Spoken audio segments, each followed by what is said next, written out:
yang mengizinkan pemakaian tempat untuk mendirikan koalisi aksi menyelamatkan Indonesia tanggal 18 Agustus 2020 di Tugu Proklamasi adalah Dr.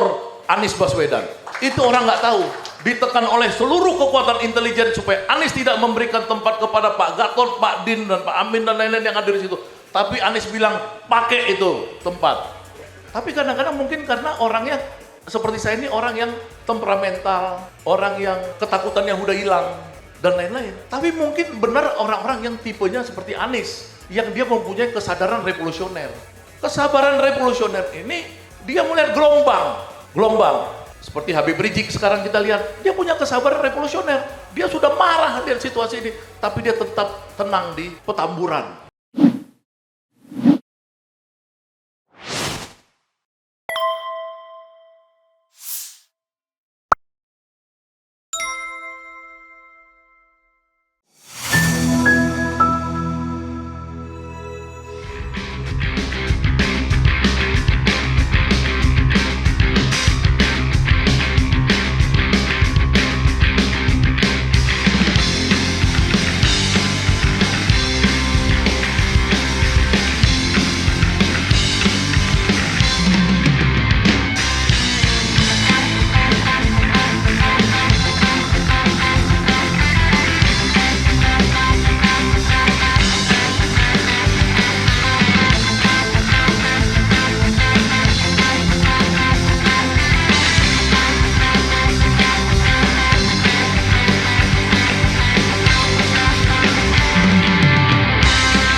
Berani menurut Mas Mudrik adalah kunci.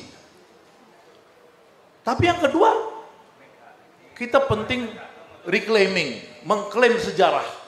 Sejarah itu tidak boleh diklaim orang lain sehingga kita dituduh sebagai teroris, radikal-radikal, politik identitas, dan lain-lain. Narasi-narasi itu hanya bisa kita lawan kalau kita tunjukkan fakta-fakta seperti sekarang, bahwa yang berjuang untuk bangsa Indonesia ini sejak tahun-tahun 1600 ketika Portugis datang dan kemudian Jan Pieter Soenkun datang ke Indonesia menjajah, hanya orang-orang yang meneriakkan Allahu Akbar. Orang-orang banyak tidak tahu, saya sebutkan tadi kepada Edi Mulyadi di dalam mobil, yang namanya Pangeran Dipanegoro itu marganya adalah Sebu Bakar. Orang tidak tahu karena sejarah disembunyikan oleh penulis-penulis sejarah. Yang namanya Imam Bojol, tuanku Imam Bojol adalah Sihab marganya. Dan cucu-cucunya sekarang jadi Habib Rizik Sihab, berjuang dari zaman Belanda. Dari dulu itu yang ngelawan Portugis dan Belanda adalah kita umat Islam. Jadi sejarah itu jangan dilepas. Seolah-olah orang bilang perjuangan cuman 5-10 tahun dari orang-orang yang mengaku menulis sejarah, teriak-teriak di Menteng dan proklamasi itu. Komunis datang ke Indonesia 1917 adalah kejahatan terhadap perjuangan Indonesia. Perjuangan Indonesia itu dimulai, perjuangan nasionalisme itu oleh Cokro Aminoto dalam sejarah yang bagus. Pemberontakan buruh itu sebenarnya namanya Abdul Muiz, bukan Alimin, bukan Tan Malaka, bukan Muso. Itu penipuan sejarah. Tokoh buruh pertama di Indonesia itu namanya Abdul Muiz, adalah paling setia terhadap Hos Cokro Aminoto, dan dia pendiri dari Institut Teknologi Bandung di mana saya ada di situ. Jadi sejarah harus kita luruskan. Kenapa kita mengenang 26 tahun Mega Bintang, supaya anak-anak muda yang menonton live streaming kita pada hari ini, ya, ini teman saya di Amerika tadi WA ke saya karena nonton kita semua. Dia kerja di CDC. CDC itu adalah sedikit elit di Amerika yang menangani tentang penyakit. Jadi kayak kemarin COVID dan lain-lain, dia lagi nonton kita. Dia bilang, kan kalau kalian menang, saya pulang ke Indonesia bawa teman-teman semua. Teman-teman sekalian, meluruskan sejarah. Jadi saya usulkan, pertama istilah Mas Mudrik, berani. Kita sudah melewati itu semua. Sebenarnya saya di penjara udah 4 kali, Mas Mudrik, bukan 2 kali. Ya, pertama kali saya mengorganisasikan 10.000 mahasiswa di ITB bersama masyarakat tahun 87 Desember minta Soeharto diturunkan. Jadi buat saya minta Jokowi diturunkan itu udah bahasa yang lebih halus, itu lebih mudah buat kita.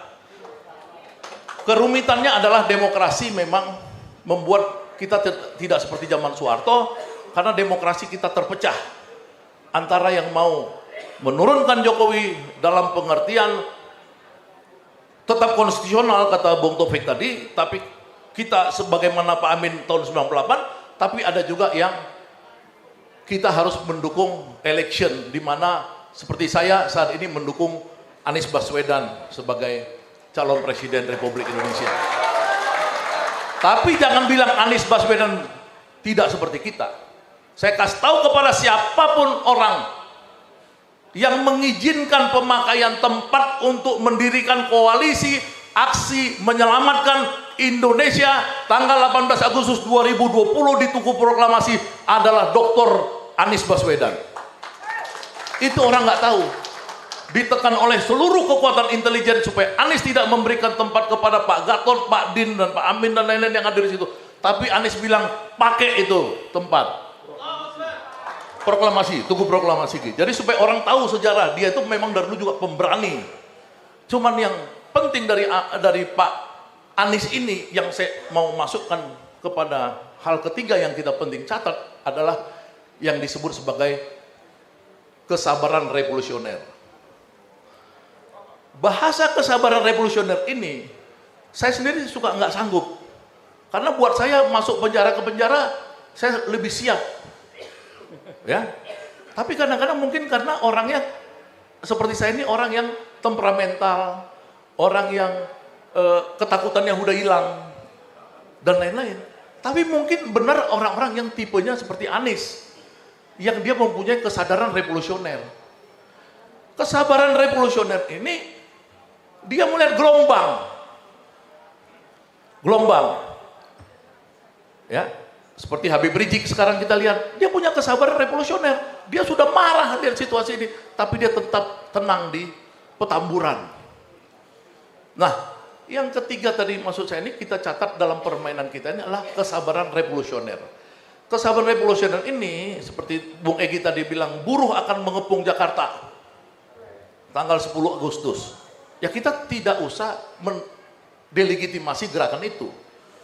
Ini yang saya sebut kesabaran revolusioner itu bagaimana melihat gelombangnya dan bagaimana kita mengatur permainan. Jadi apa yang kita hebohkan di dalam forum ini tentang people power harus diorganisasikan dalam langkah-langkah yang tidak boleh diketahui oleh intelijen. Jokowi, bukan intelijennya kita. Kalau intelijen yang pro kita nggak apa-apa, tapi intelijen pro Jokowi kan bahaya. Tapi gerakan-gerakan ke arah sana kita tetap siapkan. Nah, yang keempat yang penting adalah kita harus percaya pada destiny, pada takdir Allah. Itu yang orang seringkali lupa. Ya, kita berbuat, Allah yang menentukan.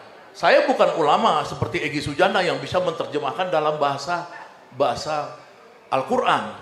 Ya, tapi di dalam teori-teori social movement, baik social movement dalam pengertian lama maupun new social movement, yang saya termasuk ahli di dalam ilmu itu, ilmu tentang pergerakan sosial, orang-orang barat itu tidak memasukkan sama sekali unsur kehendak Allah itu.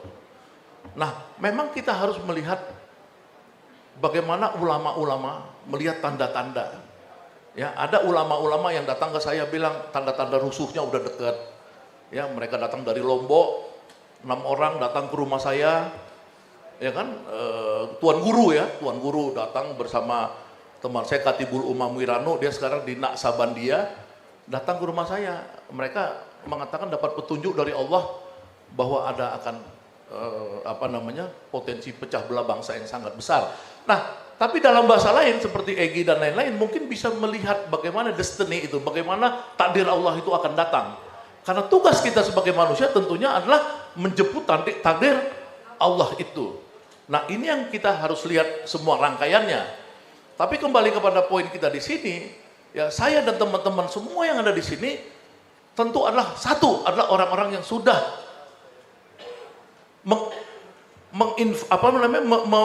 merelakan, mewakafkan diri kita pada perjuangan. Tidak ada pun satu yang saya ragukan di sini, ragu, ya, tidak ada. Saya datang kemari dulu pas Pak Mudrik undang acara apa kemarin, kita mas, ya sama Rocky dan lain-lain, ya itu juga saya lihat teman-teman di Solo ini tidak satu jengkal pun mundur dari keberaniannya. Ini berani sudah, ya. Tapi kita harus lihat lawan kita buat apa. Lawan kita itu yang sering saya sebut sebagai mereka itu punya kekuatan Russian operation. Russian operation ini adalah kemampuan cuci otak propaganda yang dilatih di Rusia. Dapat lipat laporan kepada saya. Jadi orang-orang itu dilatih di Rusia ya untuk cuci otak melalui propaganda media, buzzer, influencer apa segala, supaya kelihatan setiap ada kesalahan Jokowi tetap Jokowi sebagai penyelamat.